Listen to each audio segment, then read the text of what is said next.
अपने मसाइल को हल करने के लिए सब्सक्राइब करें आपके मसाइल का हल। ईदी देने की शरई हैसियत, ईद के दिन बच्चों को जो पैसे देते हैं इस ईदी के नाम पे, इसकी क्या शरई हैसियत है? सद्दाम हुसैन कश्मीर से। भाई बच्चों को अगर ईदी नहीं देंगे तो बच्चों की ईद कहाँ से होगी? थोड़ा बहुत तो इतना भी आप मुश्किल ना बनाएं मेरे भाई दीन को। तो बच्चों को तो खुशी ही ईद में इसी की होती है। हाँ, उसको बहुत ज़्यादा इतनी भारी भारी रकमें अब लोगों ने बांध ली हैं जिस पे बंदे को टेंशन शुरू हो जाती है कि यार मेरे पास इतने पैसे हैं नहीं और बच्चे सारा मेरी जायदादें पी जाएंगे ईदी में। तो हल्का रखना चाहिए। तो अपने बच्चों को या अपने करीबी रिश्तेदारों को थोड़े बहुत पैसे दे दें तो कोई हरज नहीं है इसमें। लेकिन वही बात है कि इंसान पे उसकी ताकत से ज़्यादा गुंजाइश से ज़्यादा बोझ डालना ये बहरल हराम है। अगर कहीं इतना ज़्यादा ये रस्म जड़ पकड़ गई है कि आपकी बोझ बनने लगी है तो फिर इसको ख़त्म कर देना चाहिए। ईद में गले मिलना कैसा? ईद की नमाज़ के बाद गले मिलने का सुन्नत तरीका क्या है? क्या एक बार मिलना है या 3 बार? अफजल राजा, ईद के दिन गले मिलना सुन्नत से साबित नहीं है। इस रस्म को तर्क कर देना चाहिए। इसकी वजह से बहुत टेंशन होने लगी है, ईद मनाना मुश्किल हो जाता है। बंदा निकला और बहुत हज़ारों का मजमा आगे खड़ा हुआ है, इमाम साहब से ईद मिलेंगे, तो इमाम साहब दुनिया में किसी से मिलने के लायक नहीं रहते। तो इसलिए जो चीज़ शरीयत में नहीं है उसका इजाफा नहीं करना चाहिए। बस मुसाफा कर लें, ईद मुबारक कह दें, दुआएं दे दें और पतली गली से निकल लें। मैंने तो देखा है लोग रास्ते बदल रहे होते हैं और बाज़ लोग तो 3-3 दफ़ा गले मिल रहे होते हैं। वो तो बहुत ही टेंशन में होते हैं। अब आप गली में जा रहे हो, आगे से 10 आदमी आ रहे हैं, ओ भाई आदमी कहते हैं हर एक से 3-3 दफ़ा मिलो, तो 10 को 3 से ज़रब ने 30 दफ़ा। तो 30 दफ़ा जब आप उससे गले मिले, फिर आगे 5 आदमी आ रहे हैं तो 5 या 15 वो हो गए। फिर तो थोड़े यानी एक इतनी टेंशन होती है, आदमी कहता है यार मैं अगर गला घर में रख के आता या उसकी ईद मिलने के लिए कोई अलग से गला बनवा लेता तो ज़्यादा अच्छा होता। तो जो शरीयत में नहीं है वो ना करें, अपने ऊपर खामखा की पाबंदियाँ ना लगवाएं। तो इसलिए लोग रास्ता बदल देते हैं। मैंने देखा भाई वहाँ से पूरा जत्था आ रहा है दोस्तों का, भाई इधर से टन मार, भाई यहाँ से निकल। तो इतनी टेंशन, तो इसलिए जो हल्का शरीयत ने जिस काम को हल्का रखा है उसको हल्का ही रहने दें। तो मुसाफा कर लें, ईद मुबारक कह दें। वो भी मुसाफा भी जब करें जब आमना सामना हो जाए। नहीं होता तो स्पेशल वो ईद के लिए मुसाफा करने बंदे के पास जा रहे, ये भी ठीक नहीं। बस अपने करीबी रिश्तेदारों से मिल लिया करें। अच्छा भाई, औरत घर पर ईद की नमाज़ क्या पढ़ सकती है? क्या औरत घर पर ईद की नमाज़ पढ़नी चाहिए? अगर हाँ तो इसका क्या तरीका है? तहजीब अनवर, उत्तर प्रदेश। नहीं जी, औरत ईद की नमाज़ घर पे नहीं पढ़ सकती। ईद की नमाज़ अगर पढ़नी हो तो ईदगाह में जहाँ भी जमात हो रही है वहाँ शिरकत करना ज़रूरी है। ईद की मुबारकबाद देना कैसे? ईद की मुबारकबाद देना कैसे? वसीम अहमद, अच्छी बात है, दुआ है मुबारकबाद। मुबारक का मतलब अल्लाह इस दिन को आपके लिए बरकत वाला करे, तो ये ठीक है, कोई हर्ज नहीं है इसमें।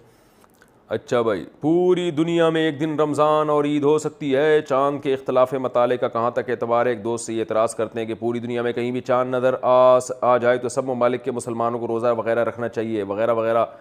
मोहम्मद फ़हद नवाज़, डेरा इस्माइल ख़ान से। वो जब रखना चाहिए जब पूरी दुनिया में एक खिलाफत हो और वो खलीफा ने कहीं से भी गवाही लेकर पूरी दुनिया पे नाफिज कर दी, तो फिर है कि फिर पूरी दुनिया में एक टाइम पे रमज़ान शुरू होगा और एक टाइम पे ईद होगी। लेकिन अगर पूरी दुनिया में हुकूमतें अलग अलग हैं तो एक हुकूमत दूसरे हुक्म के फ़ैसले की शरन पाबंद नहीं है इंतज़ामी चीज़ों में, तो उसमें फिर वो फ़ैसला कर सकती है कि भाई हम अपनी कमेटी को तरजीह देंगे, यहाँ के निज़ाम को तरजीह देंगे। लेकिन अगर गवर्नमेंट फ़ैसला कर लेती है कि हमने, या सारे इस्लामी मुल्क मिल के फ़ैसला कर लेते हैं कि हमने इस मामले में एक कंट्री को अथॉरिटी दे दी है, वो जब फ़ैसला करेगा तो हम सब पे नाफिज होगा, तो फिर सब पे नाफिज हो जाएगा। जैसे आज अगर सारी दुनिया के इस्लामी ममालिक मिल जाएँ और वो फ़ैसला करें तमाम मुल्कों के सरबराह कि भाई सऊदी हुकूमत जिस दिन रोज़े का ऐलान करेगी तो वो ऐलान हमारे लिए भी होगा और हम उसको नाफिजुल अमल समझेंगे, और सऊदी हुकूमत जिस दिन ईद का ऐलान करेगी तो हम शरन हम पर भी हुज्जत होगा। तो अगर सारे मुल्कों के कंट्रीज़ ये फ़ैसला कर लें तो फिर पूरी दुनिया में एक ईद हो जाएगी और एक रमज़ान हो जाएगा और बहुत अच्छा हो जाएगा। लेकिन जब तक गवर्नमेंट ये फ़ैसला नहीं करती तो अपने तौर पर किसी के लिए ये शरन जायज़ नहीं है कि वो अपने कंट्री में 1.5 इंच की अलग मस्जिद बनाए और वो कहे कि नहीं जी मैं किसी और कंट्री के हिसाब से चलूँगा या किसी और मुल्क की गवाही के हिसाब से चलूँगा। ये शरन जायज़ नहीं है। फौतगी वाले घर में पहली ईद कैसे मनाएं? जिसके घर मैयत हो और पहली ईद आ जाए तो क्या हुक्म है? यानी क्या रिश्तेदारों का ईद में ताज़ियत के लिए आना, रोना धोना और इस तरह फैमिली वालों का नए कपड़े ना बनाना, ये क्या हुक्म है? नहीं, ये जायज़ नहीं है। उनके लिए भी ईद ऐसे ही है जैसे दूसरों के लिए। हाँ, ये एक अलग बात है कि उनको गम होता है और ईद के दिन अगर उनके आंसू निकल जाएं अपने प्यारों को याद करके, अपने मरहूमीन को याद करके, तो इसमें कोई गुनाह नहीं है क्योंकि ये गैर इख्तियारी चीज़ है। लेकिन ईद वाले दिन बाकायदा गम मनाना اور یہ کہنا کہ یہ نئے کپڑے نہیں سلوائیں گے اور سب رونے دھونے کی نیت سے ان کے گھر جمع ہو جائیں گے، یہ ٹھیک نہیں ہے۔ ویسے جمع ہو جائیں کہ ان بیچاروں کو غم پہنچا تھا تو آج ہم ان کی عید کی خوشیوں میں شریک ہو گئے، تھوڑا غم ہلکا کر دیں، اس میں کوئی حرج نہیں ہے۔ غم منانے کے لیے جانا جائز نہیں ہے، غم ہلکا کرنے کے لیے جانا ان کے گھر میں جائز ہے۔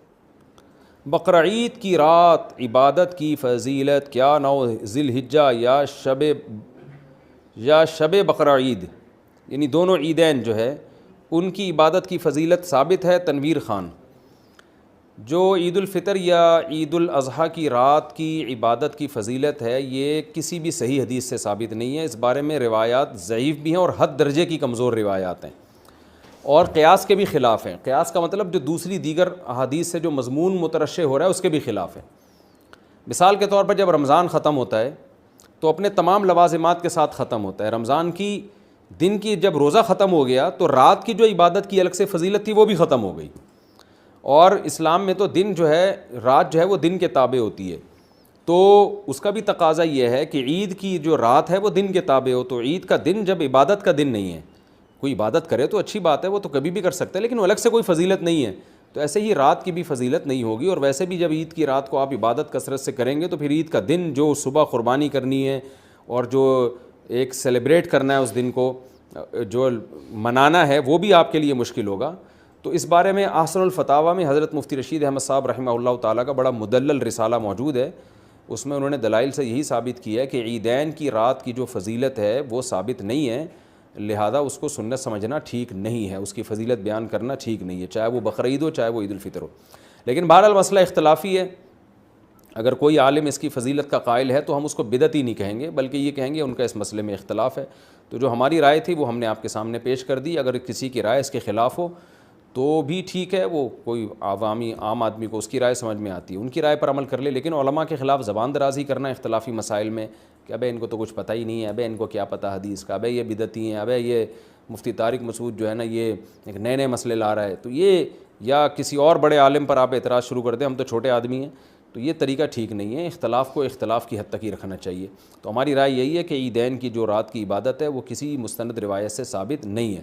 بعض لوگ کہتے ہیں جی فضائل میں ضعیف حدیثیں بھی چلتی ہیں، ٹھیک ہے چلتی ہیں، پہلے صحیح حدیث سے اصل تو صحیح حدیث سے ثابت ہو نا، ایک چیز کی اصل صحیح حدیث سے ثابت ہو، اس کی پھر اضافی فضیلت ضعیف حدیث سے ثابت کی جا سکتی ہے، یعنی اس میں بیان کی جا سکتی ہے، لیکن ایک چیز کی اصل ہی جب صحیح حدیث سے ثابت نہیں ہے تو اصل ثابت کرنے کے لیے آپ ضعیف حدیث کا سہارا نہیں لے سکتے۔